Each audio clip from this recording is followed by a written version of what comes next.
জালত পৰিল বহিৰাজ্যলৈ যুৱতী চালান দিয়া স্বামী স্ত্ৰী আদিবাসী ছাত্ৰ সন্থা স্থানীয় ৰাইজৰ সহযোগত উৎখাত নাৰী সৰবৰাহকাৰী চক্ৰ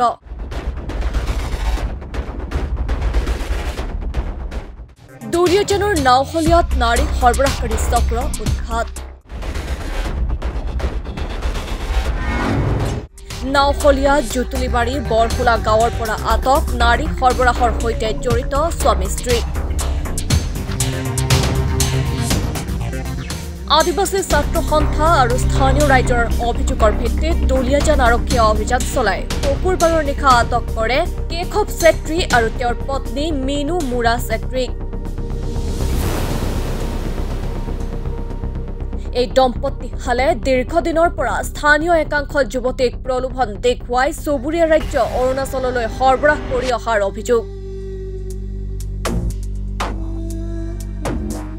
দুষ্ট চক্ৰটোৰ কবলত পৰি সম্প্ৰতি বহু কেইগৰাকী যুৱতী অৰুণাচল আৰু চুবুৰীয়া ৰাজ্যত আবদ্ধ হৈ থকা বুলিও অভিযোগ তুলিছে স্থানীয় ৰাইজে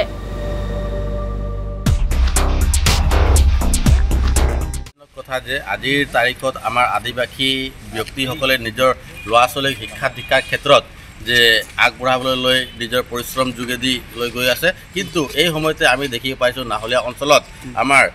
কিছুমান দুষ্ট চক্ৰই আমাৰ মানৱ সৰবৰাহকাৰী চক্ৰটো চলাই গৈ আছে যে আমাৰ ইতিমধ্যে আমি নাহলীয়া আৰক্ষী প্ৰশাসন আৰু দুলীয়াজান আৰক্ষী প্ৰশাসন আৰু টেঙাহাট SDC ছাৰ আৰু DC ছাৰ আৰু SP ছাৰক আমি অৱগত কৰাইছিলোঁ এই কথাষাৰ আৰু যিমান আমাৰ এই ছাৰহঁতক অৱগত কৰোৱাৰ পিছত আমি সহায় পালোঁ যাতে কি এই সৰবৰাহকাৰী চক্ৰটোক দুজনক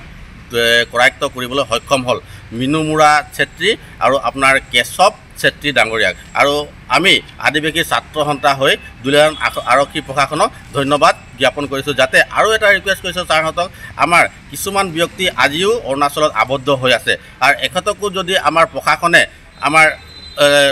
পৰিয়ালহঁতক গতাই দিব পাৰে সুবিধাটো দিলে অতি আমি দুৰ্ভাগ্যজনক অতি আমি সুখী হ'ম bureau report my news any